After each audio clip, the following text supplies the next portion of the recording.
anybody who goes against collective, who sticks to their roots, sticks to their negativity, will have to get out of Sahaja Yoga. And that is to be remembered, that to be collective is to be joyous, is to be progressive, to be going further. It was all right when people were meditating in the Himalayas. It was all right at that time. They were all alone, meditating all alone to achieve something for the collective. But they also did not get their realization. When you have got your realization, remember this. Now you have entered into the kingdom of God, into the kingdom of Virat, where you are a part and parcel of a collective being. You are not alone. You cannot be single out. You cannot separate yourself. Now you are awakened in the body of Virat, and you cannot get out of it. If you try to get out of it, you cannot be nourished. Supposing I take out part of my body, will it be nourished by this body? It won't. In the same way, you have now become part and parcel of that collectivity. And that collectivity, that Virat, is going to look after you, going to nourish you, going to do everything that is necessary for your spiritual, physical, mental, emotional, even financial development. But if you cut it short, if you try to block the collectivity, if you try to make problems for collectivity, or even if you try just to get out of the collectivity, then that is not our interest, that is not our work. This is to be understood fully in every way possible. And this, when is understood in a proper way, you should know that collectivity is not only your advancement, it's not only your development, it's not only your achievements, it's the achievement of the whole humanity. The purpose of your creation is fulfilled by that. Those people who live in the ashram are better off always than the people who live alone. Always. They will always have better results than the people who live alone. Maybe they live alone because they want to have a little private life or a private. But their privacy is not going to help them. That's not going to help them at all. The more you live together, the more you recite together, the more you enjoy together, there will be greater chances of your advancement. The more you will try to make yourself private, the more you will try to get out of it. Whatever explanation you may give, God understands very well. So all such things where you cut off yourself from the mainstream, you try to get out of the mainstream, then there is a big problem for you. Of course, for certain conveniences you may, for your certain understanding you may, but you should enjoy more the company of Sahajogis than your own private company in the dingy room of yours. That is one thing you can judge yourself. Do you enjoy the company of Sahajogis, or you enjoy the company of 3-4 of your family people together in a circus? Judgment is your own. Not difficult. Nothing is difficult in Sahaja. It is the simplest thing to be a Sahajogi, and even more simple to be collective. To be uncollective, you have to do something. Like I said, that it is very easy not to drink. I mean drink some wines and things. Because if you don't want to drink, you are sitting at home, it's all right, don't have to do anything. But suppose you have to drink, then you have to go to a pub, or you have to go somebody, open the bottle, get a particular type of a glass, pour it down, this, that. In India, for example, where there is prohibition, you are sitting with a fright.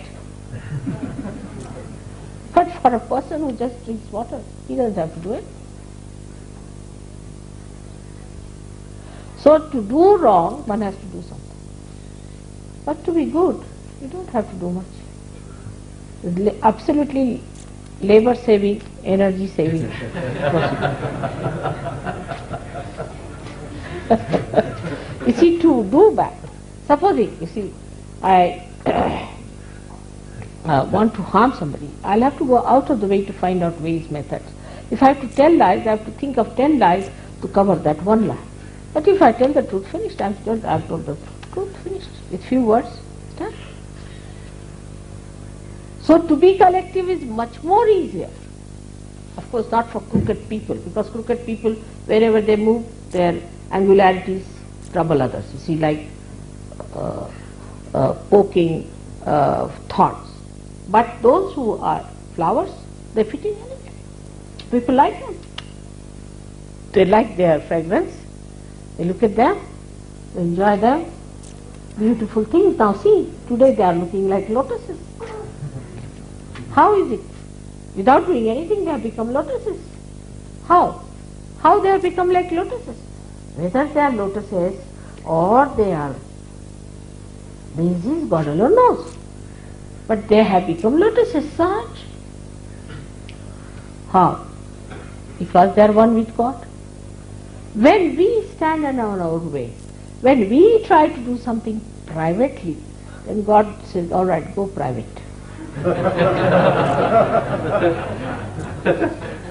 But when we are public, He looks after us.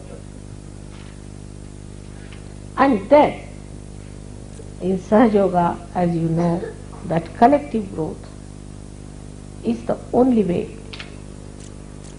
we understand Sahaja Yoga. Somebody knows something, somebody knows something else, somebody knows something else. When we are collective, then we really understand every aspect of Sahaja Yoga. Supposing there is somebody a scientist, somebody is a musician, somebody is another thing. We cannot know everything. So you know something from this one, something from that one, something from that. So all the rivers as it flow into that collectivity, and you enjoy the ocean of all these rivers. You don't have to go to all the rivers in India, like you go from Ganga, Yamuna, Saraswati, Kaveri, you thousands of miles. Go to the sea, all of them are there.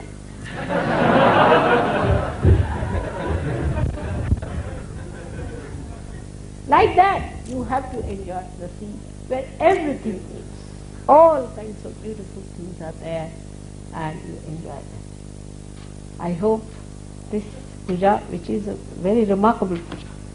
Firstly, so many things are such. Firstly, they told me the telephone number of this place is 321632. He is accompanied by 64 yoginis, Sri Krishna. So 32 on this side and 32 on that side of the sitting room. This place is called as Black Lake. Krishna is black. This place they got suddenly. And this is the only place in this so-called military regime of Switzerland where people can sleep on the ground. You are not supposed to sleep on the ground. If there is no cot, you hang in the air, but you cannot touch the ground. That kind of a stupid military business is here. There to find such a sensible, practical, such a cheap place for you is God sent. We are here surrounded by beautiful things, with the cows, so many cows at the time when it is Krishna's birthday.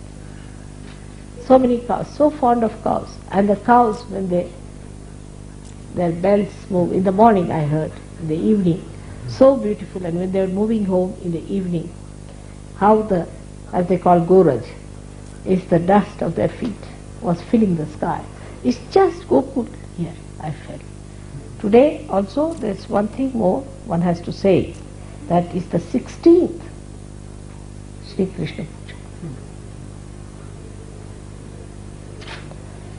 So in so many ways this is a very great puja which you are attending, for which people have to take thousands and thousands of janmas do so many punyas, which you have got so sahaj, because there must be something about you people also. May God bless you.